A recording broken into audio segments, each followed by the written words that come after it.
Quem está comigo hoje, quem nos ajuda a entender um pouquinho do que está acontecendo com o mercado do arroz, é o Alexandre Velho, presidente da Federarroz.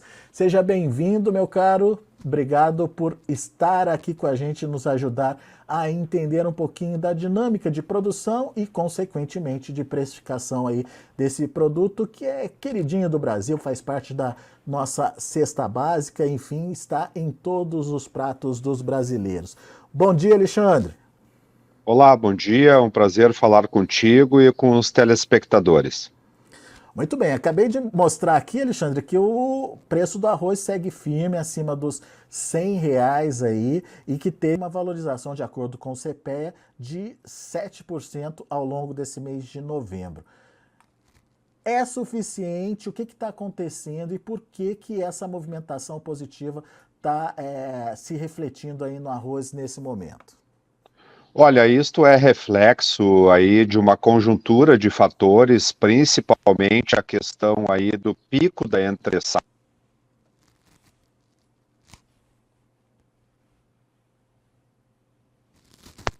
em função da restrição aí de exportações por parte da Índia, a paridade mais alta com relação ao Mercosul, porque o câmbio andou dando uma recuperada e trabalhando aí por um bom tempo novamente acima de R$ 5, o que favoreceu as exportações. E também o Mercosul, que tradicionalmente aí coloca arroz no mercado brasileiro, nos grandes centros.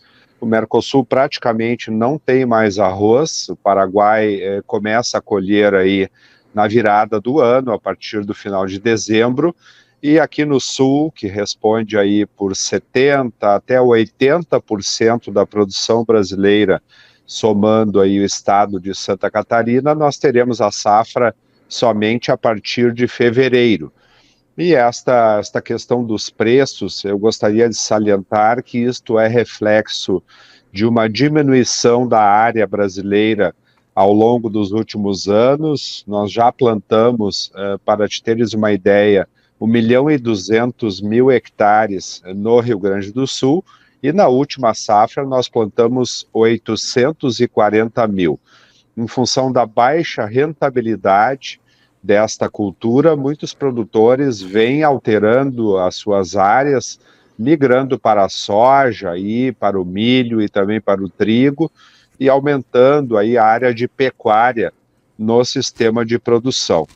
Então eu penso que este ano nós teremos uma leve recuperação na área, se trabalha aí com uma expectativa de uma área próxima aí de 900.000 hectares para este ano, em função exatamente que melhorou um pouco os preços, mas lembrando que o arroz tem um alto custo de produção e este preço hoje remunerador, pode-se dizer aos produtores, porém, somente aí em torno de 5% dos produtores hoje têm arroz. É por isso que nós precisamos continuar buscando alternativas, novos mercados e procurando aí ajustar um pouco essa oferta para poder ter rentabilidade na cultura do arroz. Muito bem, você já contou para a gente, já fez um balanço geral aí de como está a cultura, em termos de precificação também, mas eu queria entender, Alexandre, como é que está a safra, né? Esse clima adverso, esse excesso de chuva é bom ou é ruim para o arroz? Os produtores estão conseguindo fazer os tratos culturais e essa área de 900.000 hectares, ela vai ser concluída? Sim, a tua pergunta é muito apropriada. Nós estamos num ano desafiador, tem chovido muito acima da média. Algumas regiões no mês de setembro ocorreram aí chuvas acima de 500 milímetros, enquanto a média é 150. E se por um lado houve uma recuperação das barragens, principalmente na região da fronteira oeste, que vem aí de 2 anos de seca, por outro lado, eu não consigo preparar solo, concluir o plantio. Então, isto trouxe aí um atraso em todas as regiões, principalmente lá na fronteira oeste e também na região central, porque realmente tem chovido muito em praticamente todas as regiões. Então, o que se pode afirmar é que uma parte da área de 900 mil hectares, ela não vai ficar plantada na melhor época, porque isso se encerrou no dia 15 de novembro, então parte da cultura vai ficar para agora o final do mês, o que pode trazer aí uma expectativa de uma produtividade um pouco menor, em função de luminosidade menor este ano, em função do El Ninho. Então, por um lado, eu tenho um aumento da área aí de 5 a 10%, pode variar este aumento, mas não se trabalha com uma expectativa de produtividade muito grande em função desta previsão aí de continuar o El Ninho. Ô, Alexandre, essa condição de produtividade sendo afetada, a gente entende que é por conta aí, obviamente, das condições climáticas. Mas de uma maneira geral, o que tem acontecido com o arroz aí nos últimos anos, essa redução de área está sendo compensada pelo aumento de produtividade? Sim, nós viemos compensando aí a redução, certamente em função da rotação de culturas. Quando eu tenho aí a rotação com soja, principalmente, eu aumento a fertilidade das áreas, a fertilidade de solo, e no ano seguinte, que eu tenho a soja em áreas de arroz, normalmente eu tenho um aumento de 20 a 25 sacos por hectare na produtividade do arroz, o que compensa, de certa forma, aí, a diminuição. E, por outro lado, os produtores com altas produtividades, quando ele tem esta rotação, ele tem, então, condição de enfrentar este custo de produção que eu comentei, tornando-se aí viáveis na atividade orizícola. Por isso que eu tenho convicção, e a FederaRroz aposta nisso, que a rotação com a soja ela veio para ficar, e na verdade a solução do arroz para nós mantermos uma área expressiva que se tem hoje no Brasil plantada, nós precisamos continuar com esta rotatividade aí de culturas, o que nos dá condição aí de uma melhor produtividade. É uma dobradinha que deu certo aí para o setor, então, né, Alexandre? Com certeza, uma dobradinha que veio para ficar. É necessário o controle aí de plantas invasoras, é maior, o uso de outros produtos, de outros princípios ativos, diminui a incidência de plantas invasoras e, consequentemente, diminui também a necessidade do uso de defensivo agrícola. Tudo isso aí, junto com o plantio direto que nós estamos fazendo cada vez mais em função do uso de pastagens, aí, de cobertura vegetal durante o inverno, todo este sistema de produção, soja, pastagem e plantio direto, ele também favorece aí a questão de um menor removimento de solo e, consequentemente, aumento das condições de produção e também aí de produtividade. Muito bom. Vamos voltar para a questão do preço, Alexandre. Você explicou muito bem, tem um contexto internacional que ajuda, tem aí a questão do dólar que dificulta a importação e que também ajuda o produtor brasileiro. Enfim, estamos no pico da entre-safra, tem pouca oferta sendo distribuída aí no mercado nesse momento. Qual que é a sua expectativa de continuidade desse movimento de alta? O CPEA está falando de 7% de alta só agora no mês de novembro. Podemos ver mais que isso? Nós estamos chegando num patamar aí de paridade com relação ao mercado internacional. Inclusive já se cogita a importação aí de arroz da Tailândia. Alguns negócios aí estão por acontecer, porém o que a gente acompanha é que normalmente o arroz que vem de fora, ele não tem a qualidade do nosso arroz. O exemplo é o arroz americano, que é o nosso principal concorrente, e em função de que os americanos plantam uma variedade de arroz que não é a que o mercado brasileiro está acostumado, porque nós aqui consumimos o arroz longo fino, tipo 1, e os americanos plantam arroz híbrido.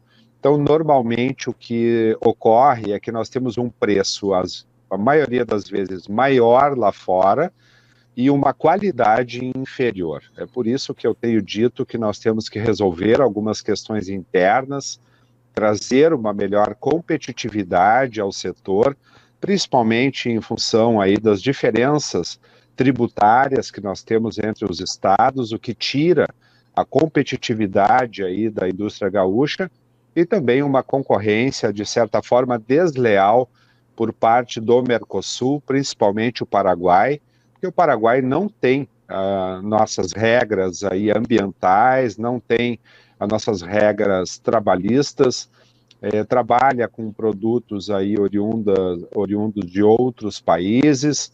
Enfim, é uma concorrência difícil de enfrentar, porque o Paraguai tem um custo de produção, em média, em torno de R$ 10 menor do que o custo aqui do Rio Grande do Sul. Então, é por isso que nós temos dito que nós temos que buscar estas soluções e buscar aí continuar sendo um grande produtor de arroz, fornecendo este produto de altíssima qualidade.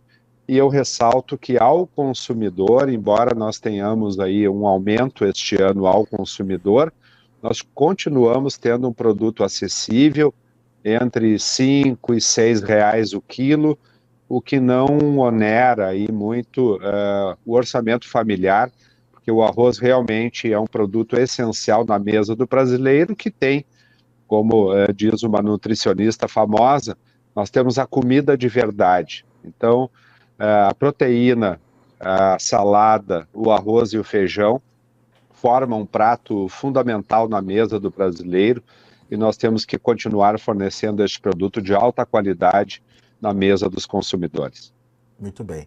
Você falou que a gente está se aproximando aí da paridade de importação. Qual que é esse teto aí, Alexandre? Em torno de R$ 110, e hoje é mais ou menos por aí. O mercado preço CPEA passou um pouco disso, mas lembrando que sempre tem outras despesas para que este arroz importado chegue aí na mesa dos consumidores, de embalagens, transporte.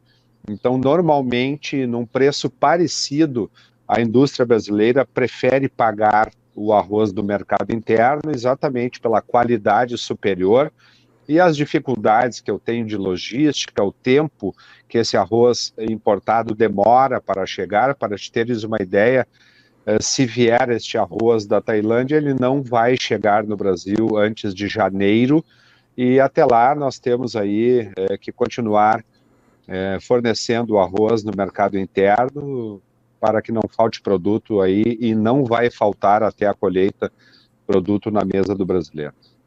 O importante é que também esse arroz tailandês não chegue na hora que a gente esteja colhendo por aqui, né? Exatamente, tu pegaste bem, isso preocupa a Federarroz, porque nós temos uma boa safra pela frente, embora com alguns problemas aí para se plantar. Nós já temos praticamente hoje 75% da área gaúcha plantada, o que nos garante, então, aí em fevereiro começar a colheita.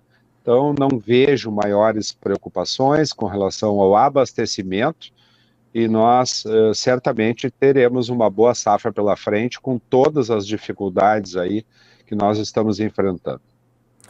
Você citou aí Tailândia, você citou Estados Unidos, citou o Paraguai como exemplos aí de concorrência para o arroz brasileiro. E a Argentina, Alexandre, como é que vocês estão vendo aí a Argentina? E principalmente agora com essa mudança de governo, né? Pode voltar a ser um player importante aí? Com relação ao arroz, a Argentina não tem uma área tão grande, né, em produção. A área de soja é bem superior na Argentina. Então, realmente, em função até de logística, o que fica mais próximo aí do mercado brasileiro, dos grandes centros como São Paulo, Minas Gerais, Rio de Janeiro, é o Paraguai.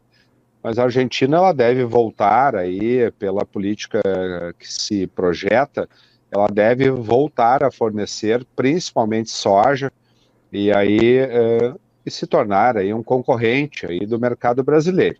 Com relação ao arroz, não vejo muita preocupação, até porque eles já têm alguns clientes também, que são outros países, que eles têm que manter este fornecimento. Muito bom. Alexandre, só para a gente encerrar, o seu recado para o produtor nesse momento, o que você diria para ele, enfim, principalmente nesse momento, né, como você bem colocou, de alta dos preços, mas poucos produtores aproveitando, né? Este momento é de atualização do custo de produção, este momento principalmente é de muita gestão, e quando eu falo em gestão do negócio, eu não estou falando somente na gestão agronômica, esta é óbvia, mas eu estou falando de gestão econômica e financeira, estou falando de gestão de pessoas, gestão administrativa do negócio. E hoje a agricultura, não só o setor do arroz, mas a agricultura, ela teve que se profissionalizar como outros setores tiveram.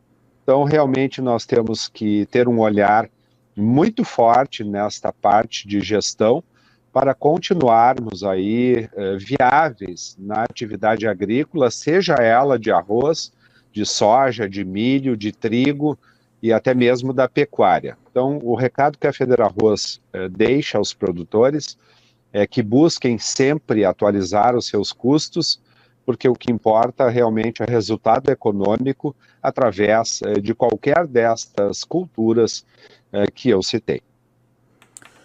Olha aqui, Alexandre, tem uma pergunta da Priscila Taumaturgo. Com a possibilidade de isentarem tributações aos itens da cesta básica. Ela está falando, obviamente, da reforma tributária, né, que está aí para ser aprovada no Congresso. O que você vislumbra em relação a essa possibilidade? A reforma tributária com relação à cultura do arroz ainda tem muitas coisas aí, modulações que não estão claras. Então, na verdade, nós estamos fazendo um estudo neste sentido, mas, como eu comentei no começo da entrevista, nós necessitamos aí de uma diferença aí com relação à venda interestadual de produto para os grandes centros, porque hoje a indústria gaúcha, que já foi aproximadamente de 300 unidades, hoje não passa de 140. E isso pela questão daí da falta de competitividade com relação, principalmente, aí ao produto oriundo do Mercosul. Então, realmente, a reforma tributária ela é importante, nós estamos acompanhando aí muito próximos e sempre buscando aí entender melhor, porque ela é necessária para trazer exatamente essa competitividade maior no mercado.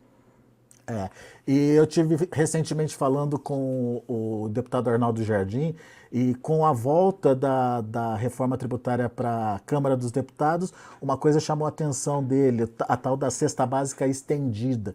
Ainda não ficou claro para ele o que significa essa cesta básica estendida, que tipo de produto estaria ali nessa cesta básica estendida, ou seja, não são todos os produtos da cesta básica que terão isenção total.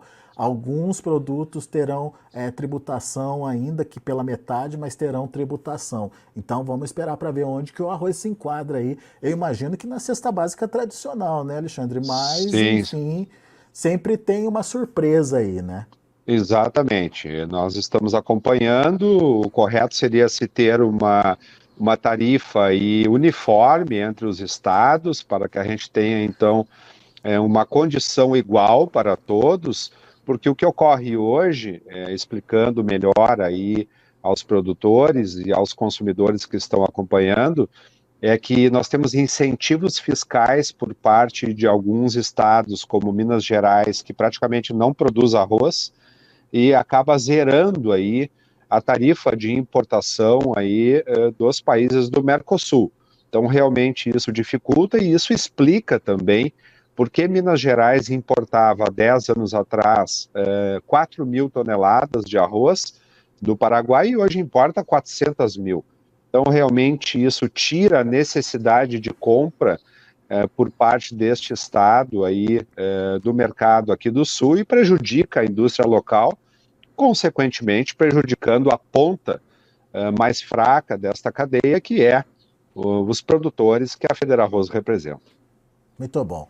Alexandre Velho, meu amigo, obrigado mais uma vez pela disponibilidade de estar aqui com a gente e ajudar a gente a entender um pouquinho aí do mercado do arroz e principalmente entender o momento, né? Que é importante para o produtor, mas você bem lembrou, apesar dos preços bons, são poucos os produtores que estão aproveitando nesse momento. Tomara que, de fato, quando a safra chegar, que a gente tenha aí preços ainda remuneradores para o produtor brasileiro. Volte sempre, Alexandre.